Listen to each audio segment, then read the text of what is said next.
Behind the closed doors of an unassuming household, a web of lies, betrayal, and manipulation unraveled into a chilling tale of calculated murder. What began as a strained marriage under the weight of career stress and emotional disconnection spiraled into a toxic love triangle. This ultimately culminated in an audacious plan fueled by greed, desperation, and a deadly expertise in poisons. But even the most meticulous plans leave traces, and justice has a way of exposing the darkest secrets. Simone Harris was 34 years old, a highly educated woman with a background in toxicology. She worked for Biotech Research Solutions, a leading firm based in the Research Triangle Park, specializing in chemical analysis. She had been married to Michael Harris, a 36-year-old lawyer who worked long hours at a law firm in downtown Durham. Michael was often away at work, caught up in demanding litigation cases for corporate clients, leaving Simone to increasingly feel neglected and emotionally distant. Both of them earned a comfortable living in a well-kept two-story colonial house in a prestigious neighborhood of Durham, North Carolina. Though Michael and Simone's life appeared ideal to outsiders, the reality was far from perfect. The couple had been drifting apart for months before the events unfolded. Michael's work schedule had become increasingly demanding, with long hours and frequent late nights spent at the office. Meanwhile, Simone's frustrations grew. She was lonely, isolated, and yearning for emotional support that she wasn't getting from her husband. Their relationship had devolved into constant arguments, with Michael's temper growing more erratic and Simone becoming more withdrawn.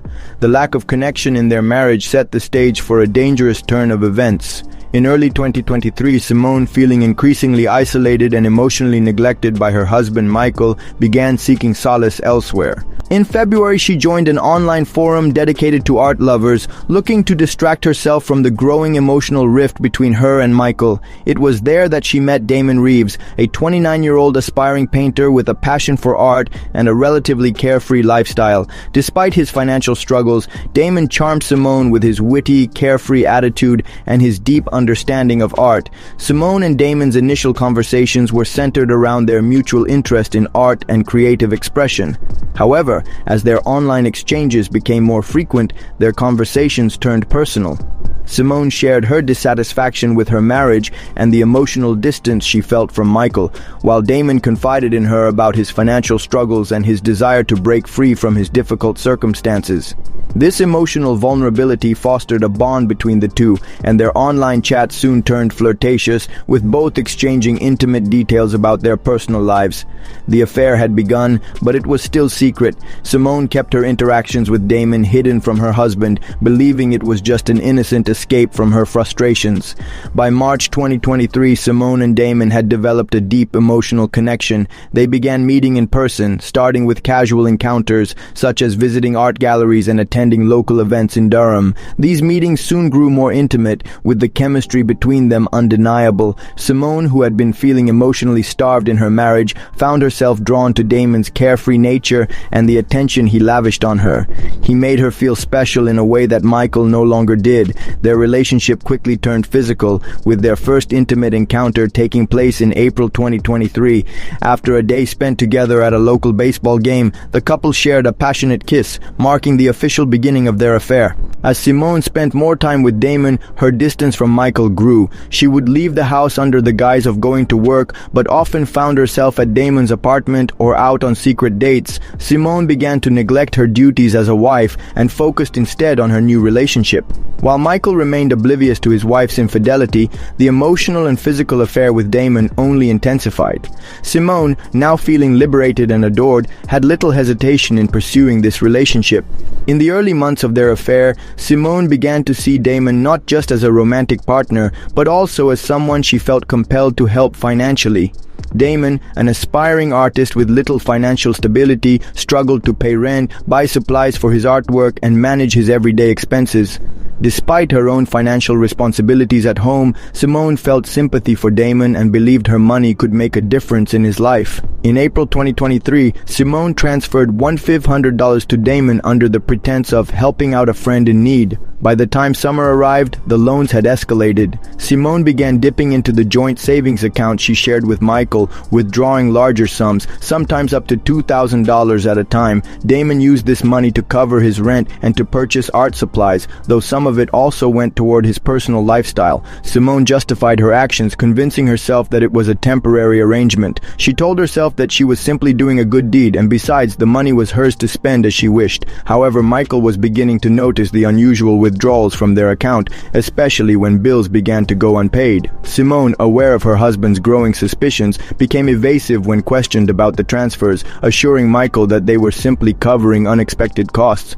By mid-2023, Michael's suspicions about the irregular withdrawals were no longer dismissible. Simone's increasing financial involvement with Damon was starting to put a strain on their marriage. Michael, who had always prided himself on being financially responsible, became more vigilant about their bank account and started asking Simone detailed questions about where the money was going. Simone, however, quickly grew defensive. When Michael pressed her on the repeated large sums being withdrawn, she explained away the money as being for personal expenses, or claimed she had to help out some friends. She avoided providing clear details, and as their financial situation became more strained, Michael's frustration deepened.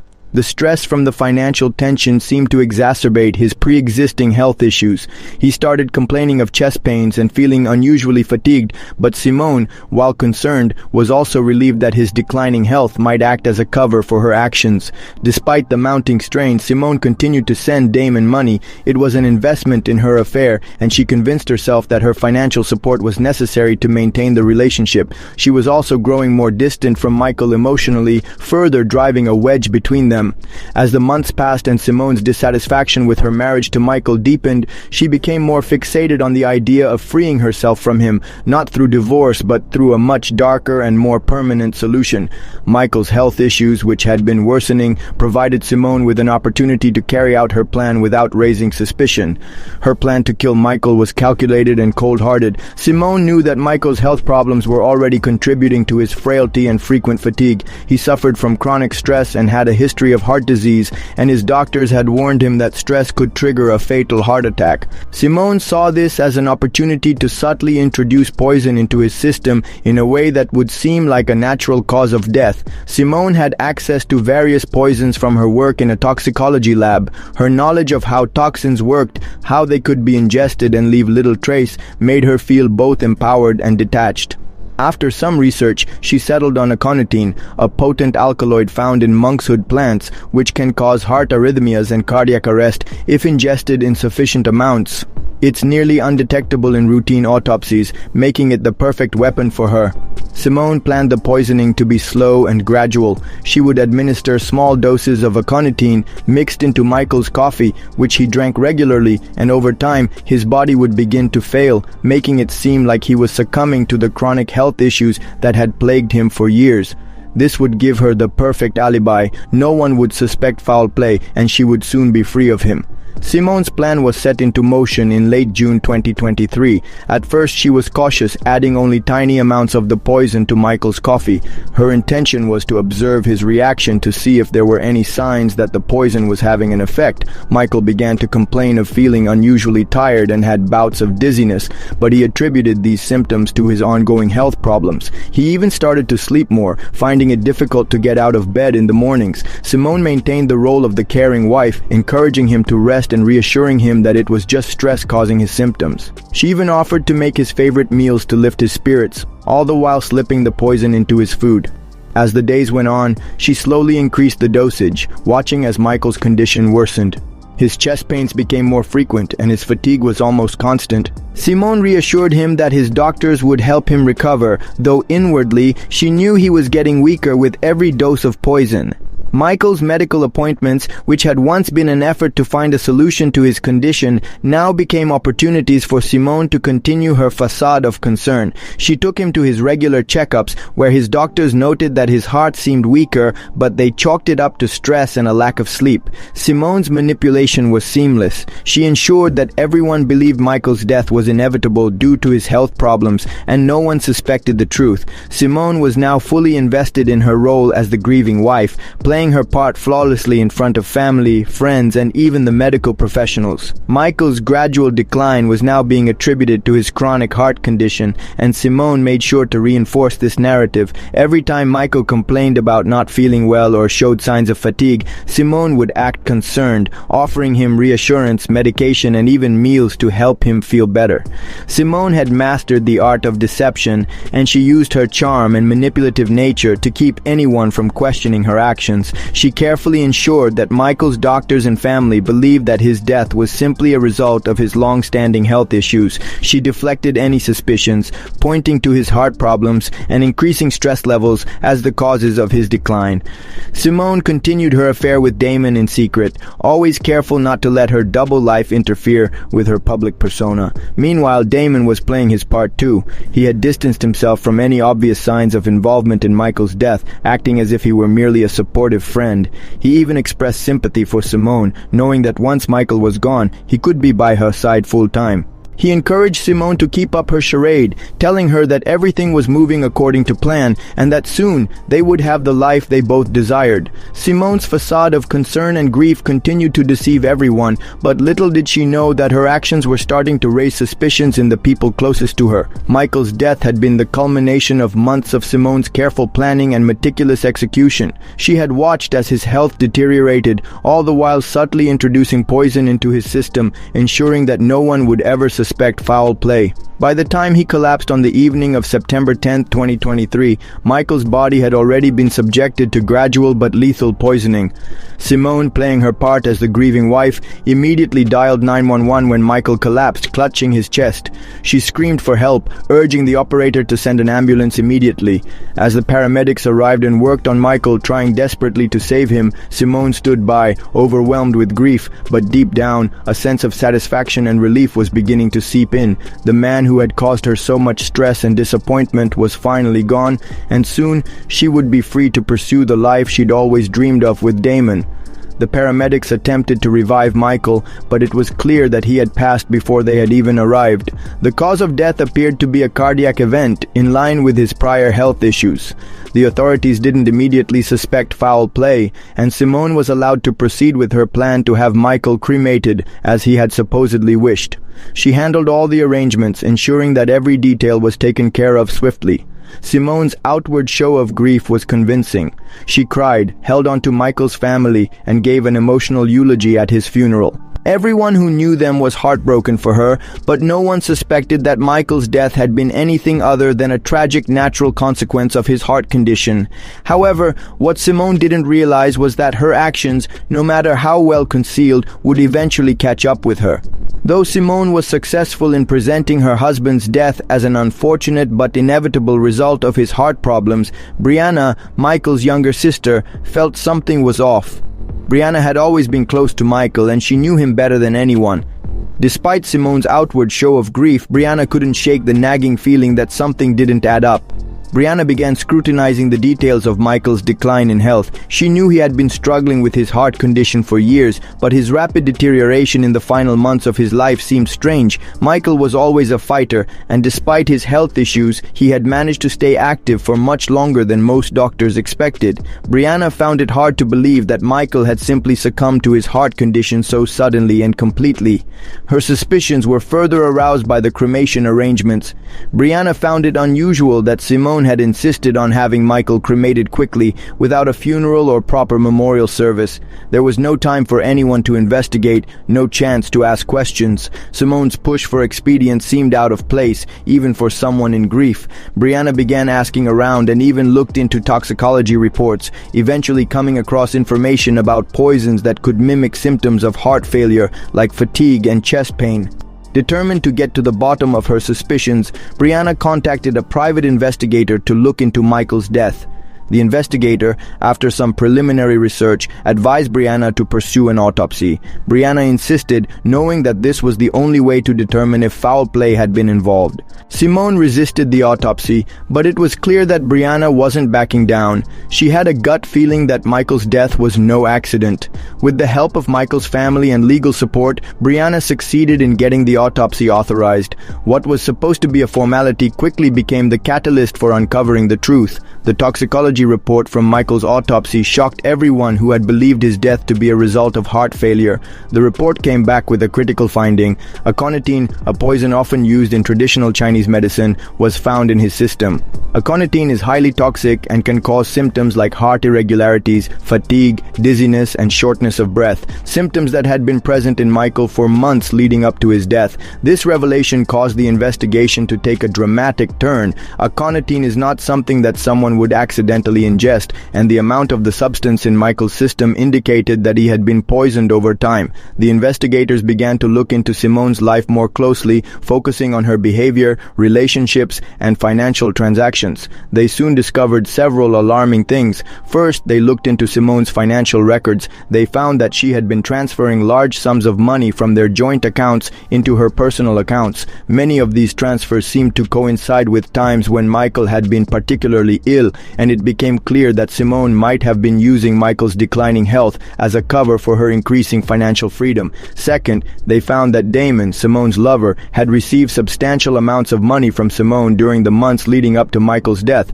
The money was often labeled as loans or personal expenses, but the investigators found that Damon had not repaid these amounts. In fact, there was a clear pattern of financial transactions that pointed to Damon as more than just a friend. He was an accomplice.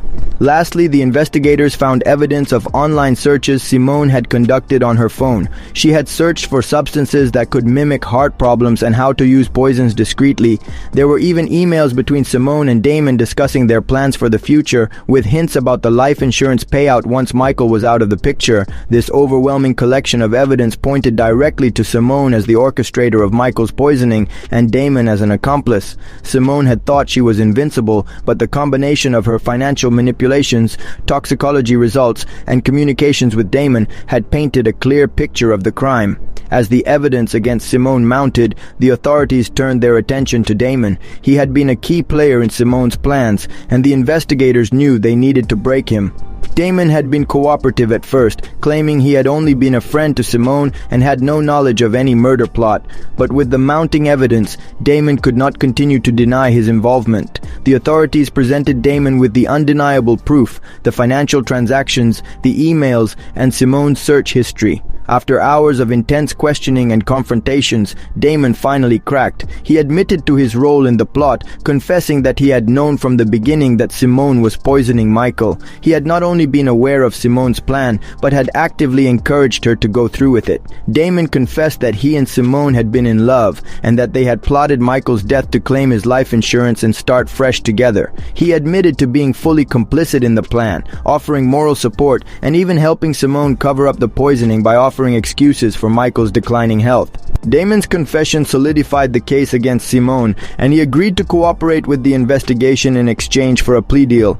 He revealed crucial details about the conversations he and Simone had in the months leading up to Michael's death, confirming that Simone had intentionally poisoned her husband with the goal of eventually being with Damon. Simone's trial began in late December 2023, and it was a media sensation. The prosecution had a strong case, with the toxicology report, financial records, surveillance footage, and Damon's full confession painting a damning picture of Simone's actions. They argued that Simone had carefully planned Michael's murder over several months, using poison to slowly kill him while maintaining the appearance of a devoted wife. The defense team attempted to argue that Simone had been manipulated by Damon, claiming that she had acted under duress and that Damon was the true mastermind. They suggested that Simone was a victim of Damon's influence, especially after the authorities found messages between the two discussing their plans for the future. But this defense didn't stand up under scrutiny. The jury deliberated for several days, but the overwhelming evidence was undeniable. On January 5, 2024, Simone was found guilty of first-degree murder and conspiracy to commit insurance fraud. She was sentenced to life in prison without the possibility of parole, as the court found that she had acted with premeditation and malice in poisoning Michael over several months. Damon, who had cooperated with the investigation and confessed to his involvement, was sentenced to 10 years in prison for conspiracy to commit murder. Although he had hoped for a lesser sentence due to his cooperation, his role in the crime ensured that he would still face a significant sentence. In the aftermath of the trial, Michael's family, particularly his sister Brianna, established a foundation in Michael's honor. The foundation would focus on raising awareness about toxic relationships, financial manipulation, and the dangers of unchecked greed and deceit. They also sought to help people who had been victims of similar schemes. For Simone, the consequences of her actions were profound. Not only had she lost her freedom, but she had also destroyed any semblance of her personal integrity. Michael's death, caused by her betrayal, would haunt her for the rest of her life. She would spend her remaining years in prison, reflecting on the choices that led to the destruction of her marriage, her life, and the life of an innocent man. Damon, too, would serve his time, knowing that he had been complicit in one of the most chilling plots ever uncovered, his relationship with Simone permanently tainted by the murder they had orchestrated together.